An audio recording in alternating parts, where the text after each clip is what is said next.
Hello and welcome to Chess Books 76. I've got a couple of things to show you and also a magazine. I think we'll start with the magazine, which is the British Chess Magazine. This is the August issue. There appear to be two people on a bed on the cover, and you realise that it is Magnus Carlsen, who was for many years, though not now, world champion, and his father.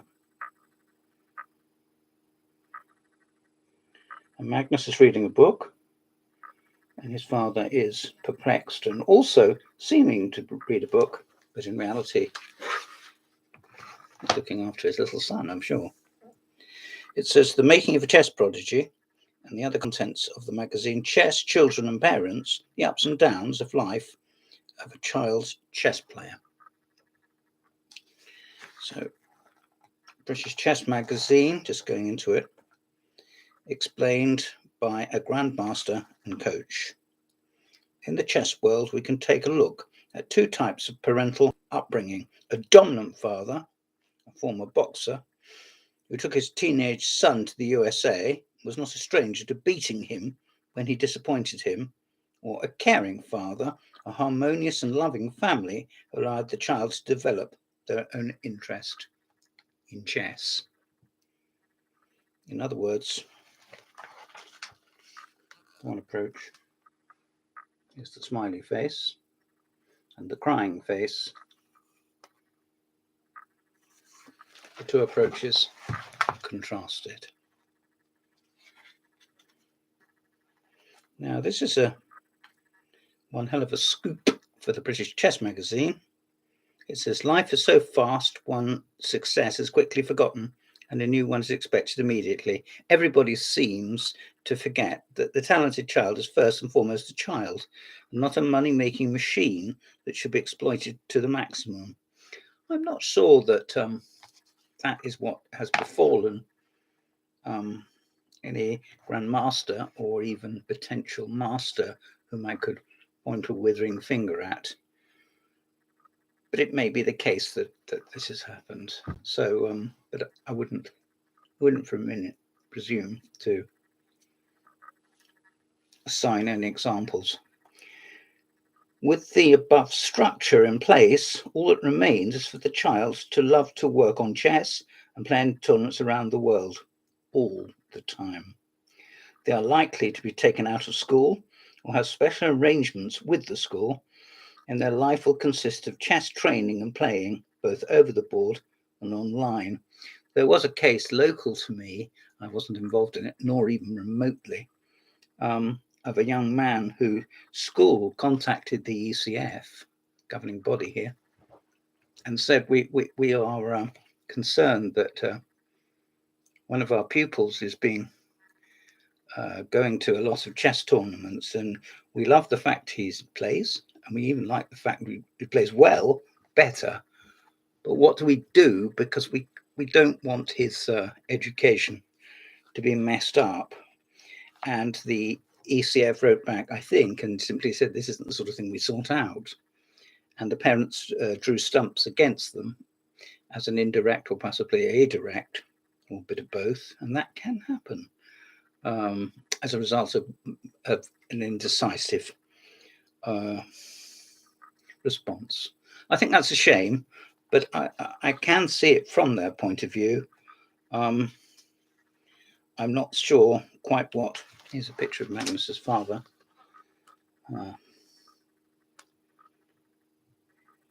I'm not sure quite what the parents expected the ECF to say.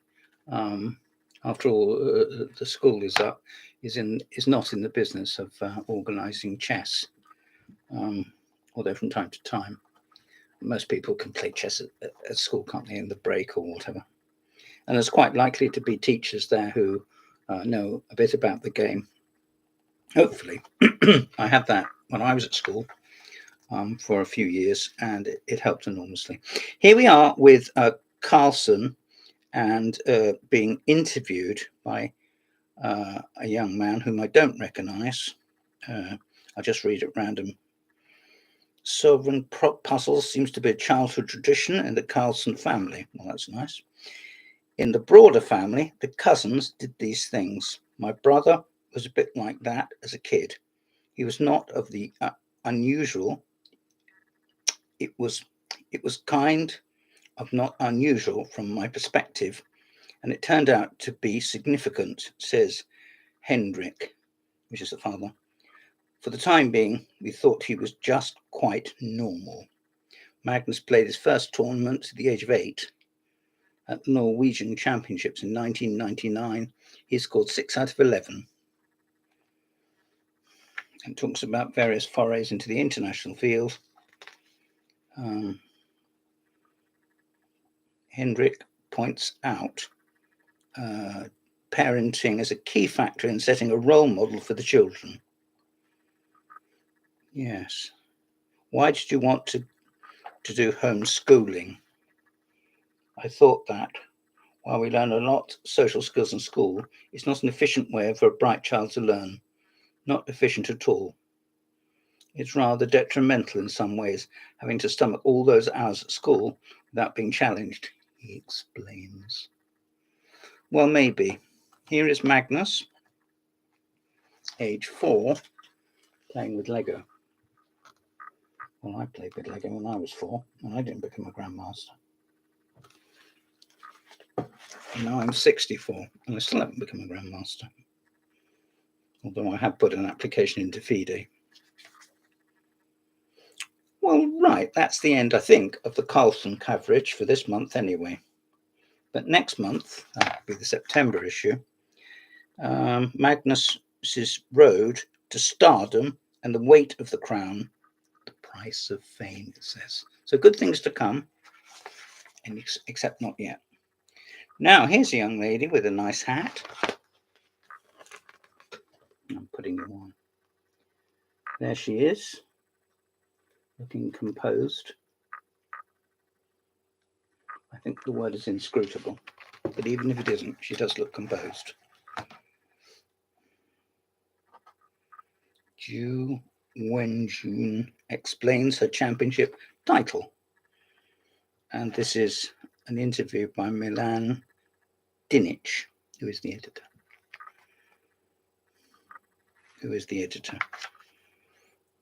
The atmosphere was also echoed in the players, who always appeared calm and speak softly and were very much behaving as if they were just one of the visitors and the most important people there. Despite being opponents vying for the ultimate chess crown, the tension between them, which must exist in a match, was not noticeable. Possibly because it's two women who are far too sensible to behave daft, like Nanda Margasek for Korchnoi, or accusing people of X-raying, putting flies in the chairs at Reykjavik 72, or having hypnotic rays looking at people and stuff like that. All sorts of good stuff. Anyway, here they are, and it's quite all things bright and beautiful. There they are, playing a match for the World Championships. I think it's out the way. There we are, with the sponsors mentioned at the back and the venue mentioned at the front, and even chucking in their names, I've little doubt. And it shows some positions from the games. Not all of the games, possibly because they've been given already, or possibly because they're available online, and they wanted to emphasize certain points, which I rather approve of. Here's an aerial shot of them with some beautiful carpets. Much shame. There they are too. And the press and the spectators, no doubt. Supporters. And along with all of that. Now, the magazine went a bit wrong here. And on page 473, they forgot to put the moves in bold strike. And they go all the way through, not having spotted that. And then move 23, they did put it back. And then they whipped it out again. And right to the end of the game, they don't put it back. It doesn't matter. But I just thought I'd say that to be miserable. I'll be back, Lay said. I will be focused on the future and will try my best to play good chess. I was very happy to play against you in this match, and I learnt a lot. You can get more open-minded than that, nor more friendly. This is Hu Ifan on Chess in China. Ahead of the match. Yes, before the match, in other words. And there is the young lady, who currently isn't the world champion, but has been. She's the one that came to Oxford, I think, isn't she? I think so. There we are. Now, before you get unexcited, here's some pictures of 4 gentlemen with Gothic splendour in an article by Raymond Keane. The medium is the obstacle by Grandmaster Raymond Keane, OBE. Here's those photographs again. I study modern art a bit, sort of, from time to time, but I can't talk you through quite what this is, other than to say it's quite colourful. It doesn't seem inappropriate. The immortal Renaissance artist Michelangelo claimed to see the structure of the ethereal statues imprisoned in the marble block. Yes, this concept of the marble block was pointed out by the British master Gerald Abrahams, the British polyglot Abrahams, and he called it the figure in the marble, meaning that if you look at something and it's very complex, but if you can suddenly something lifts out in your imagination or in your perception, then it can be identified and perhaps even isolated in order to be analysed more thoroughly. Ray Keane talks about various tournaments which, between the wars, Alekhine being successful. And he talks about the arrival of the Dada movement, and he's always on fairly firm ground when he says these sorts of things. He mentions Marcel Duchamp. I was at a talk many years ago, about 25 years ago, about chess and art, and Tini Duchamp was there, Marcel's very elderly then widow, and Ray, who was not quite master of ceremonies, but he played his part pretty strongly, said that he had actually gone to her house where she lived with Marcel and had a good ferret around. So he also talks about other players, Nimzovich. Well, he wrote a book on Nimzovich. That could do with updating Ray, but I don't imagine you're going to do so. Richard Reti, he talks about, in other words, the hypermoderns. Richard Reti himself is one of the most fascinating, colourful characters in chess history. Reti developed theories that were regarded as little less than revolutionary in his era. Yes, Ray refers to, say, openings where instead of rushing the pawns into the centre and playing for tactical ideas, say bishop c4 or knight g5 and taking f7 or storming the castle king, all of which are fine, are absolutely fine. But in this case, he's talking about rather more refined methods, holding back the pawns, waiting to see what your opponent plays, and adjusting accordingly, according to a number of,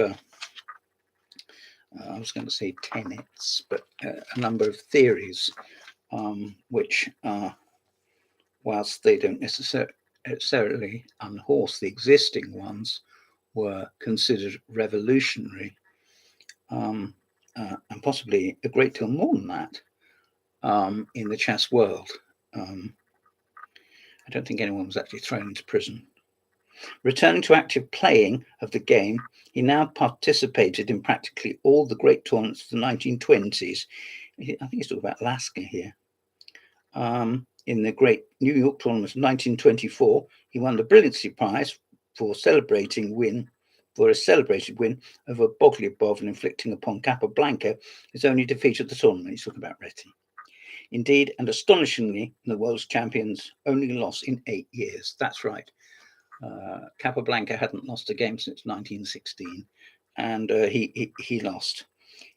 He says that he prepared Reti Masters of the Chessboard, a very worthwhile book then and a very worthwhile book now. And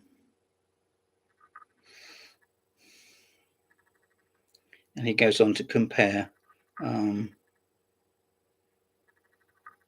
some more recent people currently practicing still.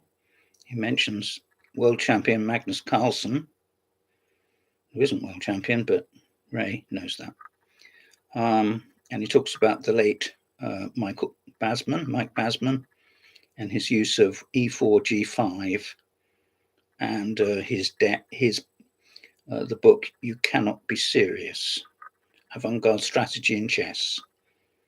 And that's a book which I don't particularly like, but he mentions Thomas Mann and Death in Venice, 1912, often describes the most important novel of the 20th century. Well, I've never heard that said.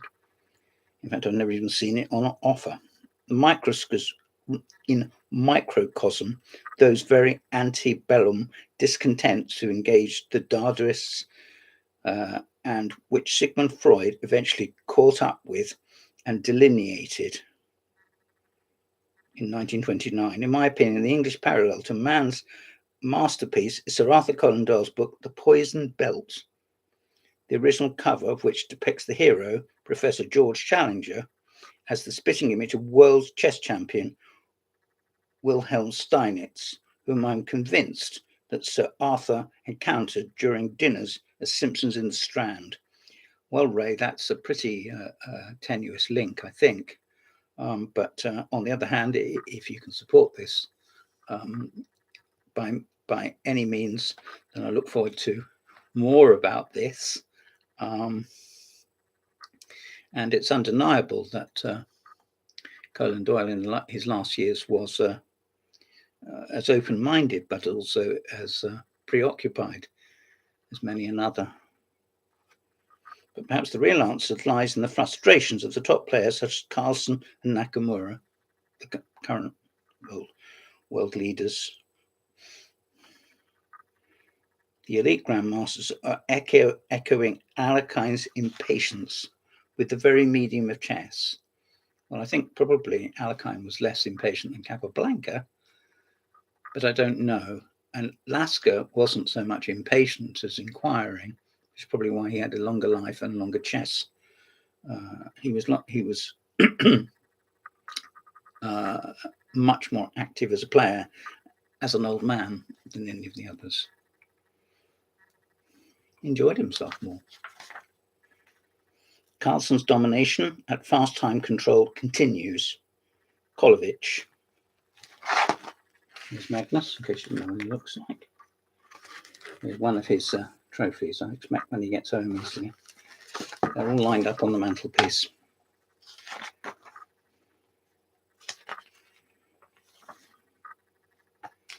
Pictures of Anand. Not somebody we hear about quite so much as once we did, but nevertheless a picture of the Indian Anand, this one of an Anand. An article by Mr. Pete Tamburo, a friend of mine, about Bobby Fischer in the Lopez. Interesting stuff. An addendum to the June-ish article. They're just correcting a few things. The mistakes do creep in. It's not their fault. These things have to be done at breakneck speed in the way that games nowadays are played at breakneck speed. Netflix becomes the Queen's Gambit, the series, this Beth Harmon. It's a game, electronic game. The chess robot that uses Chat GPT, I'm sorry, I don't know what that is, to insult you during the game. Raspberry Pi has developed a project headed by developer Noah Davis, where a person can play against a virtual opponent using a real chessboard, but with a catch. I'm not about to tell you what the catch is, I'm just reading it blind, and you must make your own inquiries. There's Problem World with Christopher Jones, and a book review by Peter O'Brien. Peter O'Brien, a very deep-thinking and widely travelled man, is reviewing The Wizard of Warsaw, a book about Winnower. There is a biography of the Winnower family, which I had access to for a short while when I was working for Oxfam. And I went through looking for references to chess, and Julie found some. But I think through no fault of his own, the author was perhaps too proud or too rushed, or maybe even didn't realize he needed it. But he wasn't really a player. So he was able to extract references to Simon Winnower, but what he wasn't able to do was set them down in context or compare them to other aspects of chess. So really he was writing blind or semi-blind about a variation of the French. And it was correct to do so because Winnower gave his name to that. But in so doing, he didn't perhaps do himself justice. I photocopied the pages there. I've got them somewhere and in some reference files. The re-evaluation of chess history, and especially of the insights of the earlier players, is now in full swing. I see. So it is perhaps no surprise that Bogdanovich, in the latter 100 pages of the book, he's the author, makes a very compelling case for treating Winnower as a superb positional player, not only a highly gifted, combinative or expert. Sorry, I'm not very good at reading out loud. Not very good at reading in loud either. Here's a copy of a photograph of his grave, which looks suitably forlorn. Doesn't have to be, does it really? There's snow at the back. Nevertheless, I do think that Winnower was a truly ambitious, for one thing, he was a true Pole, and he wanted his country to have its independence again. Well, he would be proud to see the country's influence on the international scene today. Here we have Quotes and Queries by Mr. Alan Smith, a very long-standing contributor and even longer-standing column. And he gives some games in just 3 miniatures, short games. And then there's Endgame Studies by Ian Watson and the answers to some problems. And there we are for now. I've got this in my bound binder, so you may wonder why I'm sort of hustling it away, as if it's someone that's in trouble or something. But I just thought I would. This is obviously about chess, but it isn't really chess moves in notation. It is a novel, and unlike most books that I own, I have actually read every word of it. It is the story of the life of Tartakova, and it has been supplemented by certain grafts of fantasy to make it into a nice story, shall we say. The postscript at the end is very, very detailed. And so therefore, there's a lot of references to other books, not all of which I've even heard of and certainly haven't got. Going about 200 references. And here he does give some games. But you could read this book even if you didn't know anything or comparatively little about chess, particularly if you wanted to learn a bit about chess before the Second World War. Tartakova was a very sort of snobbish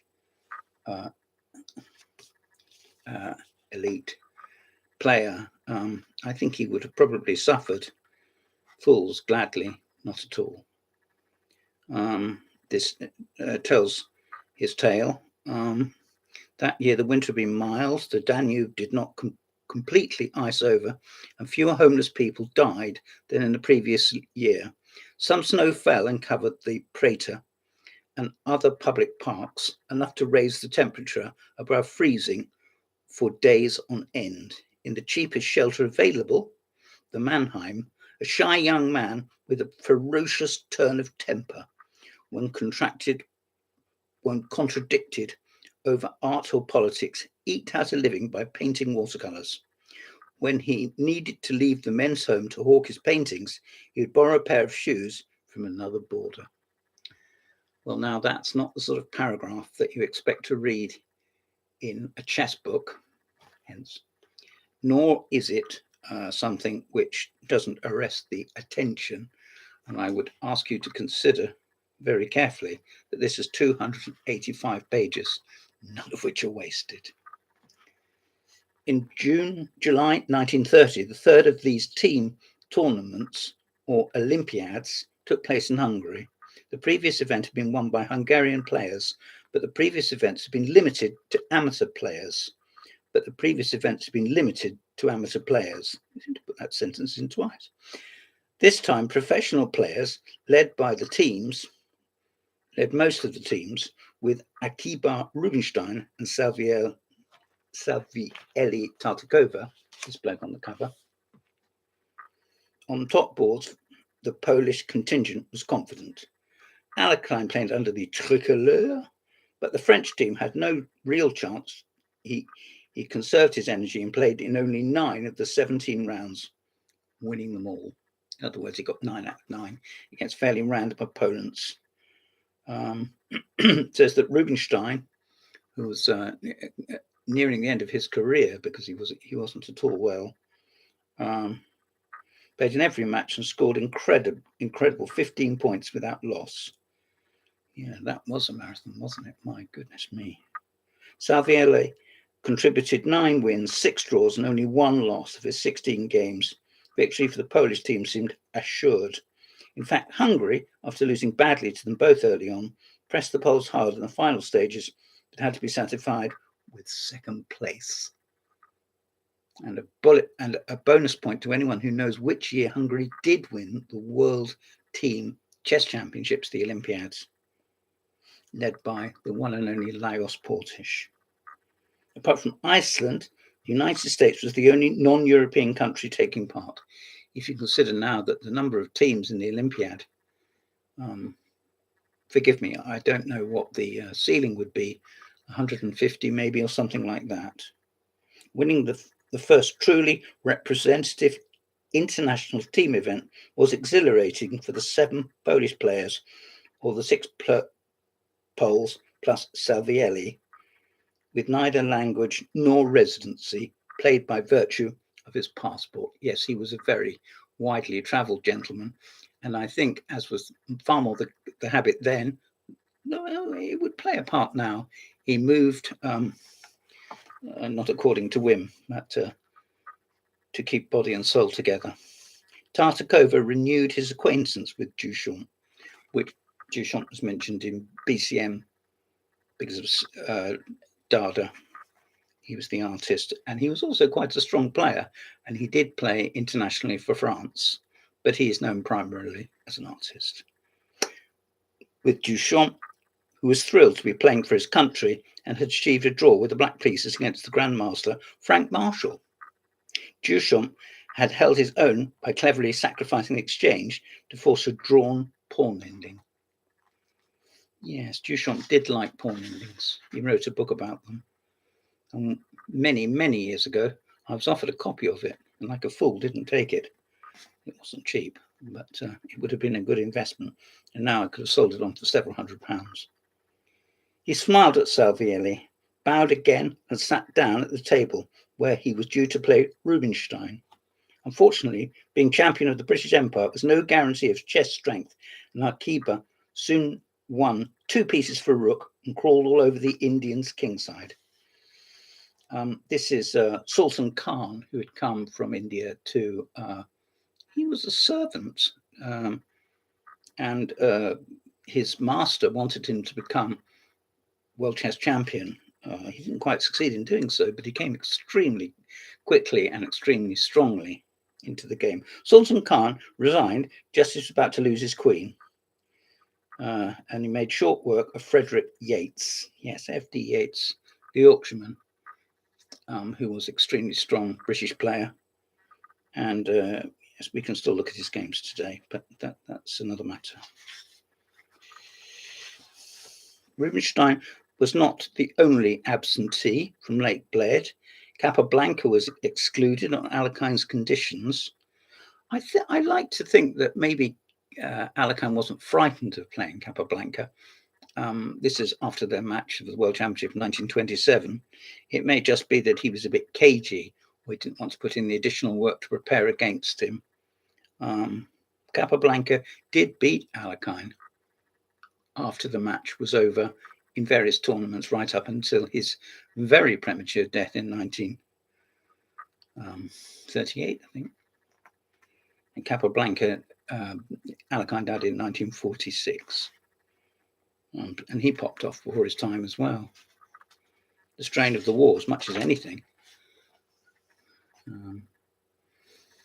that proved rather too much for the old boy.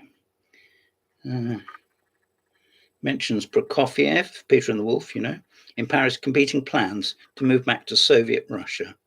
So, and it also mentions themes from Romeo and Juliet. So it really is packed with literary and cultural references.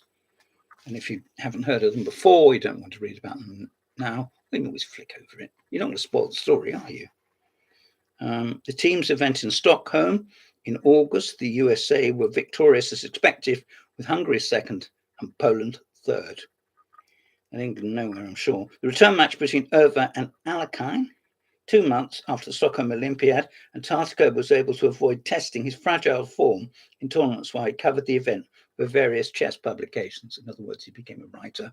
He was a journalist. And having been a chess journalist myself, that's not an easy one, but it's easier than playing.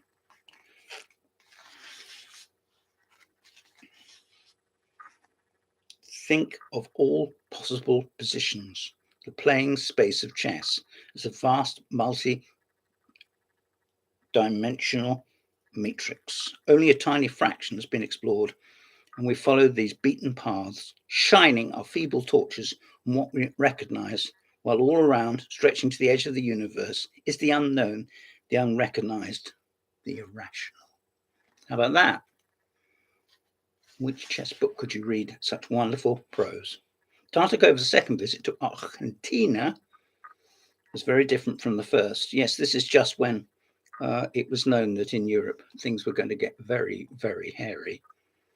In 1939, and the English team entered, played very well actually. Only 5 went. They could have had 6, but they only went 5, including B. Edgewood, and they qualified for the A group, the final, but they didn't contest because by that time things were getting pretty awful. So they came back and enlisted. Listen, Alexander, if you have any sense, you will go home and take Grace to England or a neutral country. The mood amongst chess players was unsettled. I bet your boots it was, and some of them stayed, like Najdorf, Pilnik, Eliscus maybe, stayed in the country, stayed in Argentina during the war. Avoiding the heavily fortified French frontier, the Germans invaded Holland, Belgium, and Luxembourg on the 10th of May 1940. Within 3 weeks, they were sweeping south through France. The huge superiority of German air power, armaments, and strategic planning brushed all opposition aside. Now, that's not about chess, and it's probably fairly accurate, and it's written in very good English. This is a book by Mr. David Lovejoy. It says, an historical novel. It was published by Echo Publications in 2008. So quite some years ago, 15 years ago. and it's called Moral Victories. He was born in London, educated at Oxford University, and talks about his travels and other things he's written, not chess. There we are, to show you it again. Right, the final book I want to show you is this. This is a chess book, as opposed to a book about chess players. And it isn't a novel, it's a textbook. Do you want a simple and practical method of countering black's kingside fianchetto after 1d4? I think a lot of us would say yes, we would. The line that takes the initiative from a very early stage and creates difficult practical problems. If so, the Harry attack.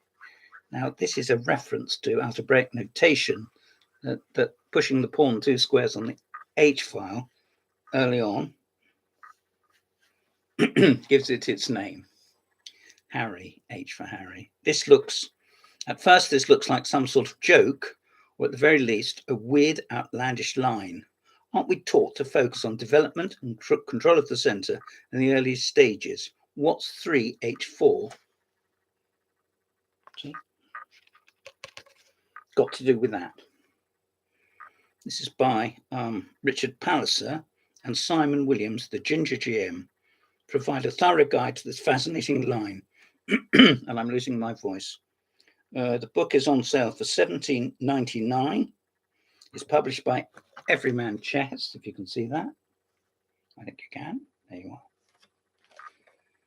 are. It has an index of variations. And afterward, talking about 3H4 against the modern defense, in other words, no commitment in the center or of the king's knight by black. It's all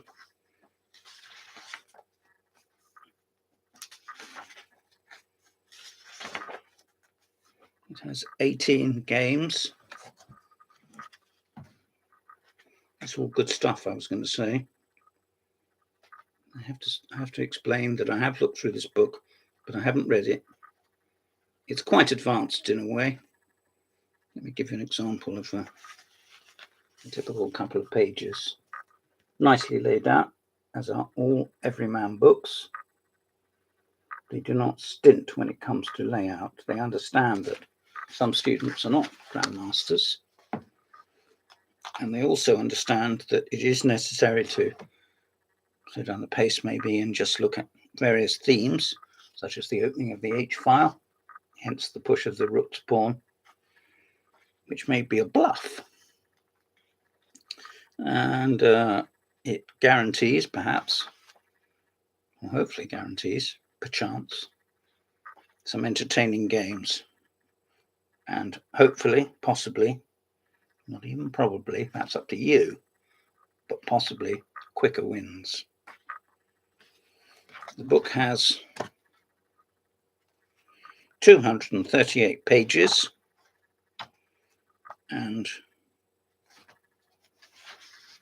I would, of course, recommend it, but I wouldn't recommend it if you play classically or you want to concentrate on more important, in your estimation or those around you, estimations, aspects of the game.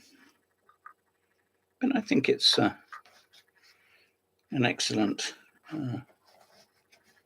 guide to modern thinking.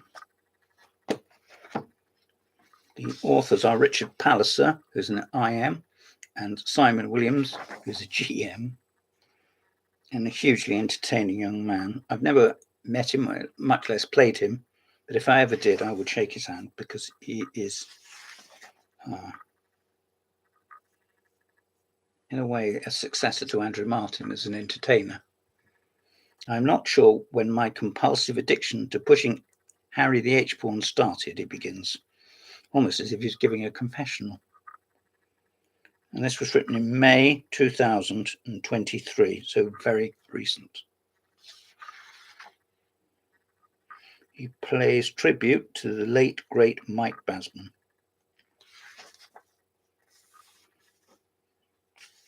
And he talks about the rising popularity of these flank attacks, which have been borne out by the play of computers. And he gives a game of Michael Basman from Ramat Hasharon, 1980. That's a tournament presumably in Israel, isn't it? Sounds like it anyway. See? Model games. There we are. As the late Mike Boland said, do as I say, not as I do. Well, thank you for listening. 2 books recommended. Neither for the faint-hearted. And by that I mean, if this isn't the sort of thing that you would normally read, you might want to concentrate on more central themes, more important in your own estimation, in your chess education. As to that, I don't know, but I do know both of them are very interesting. I'd enjoyed them very much. Thank you very much. I've been James Pratt, and neither of you.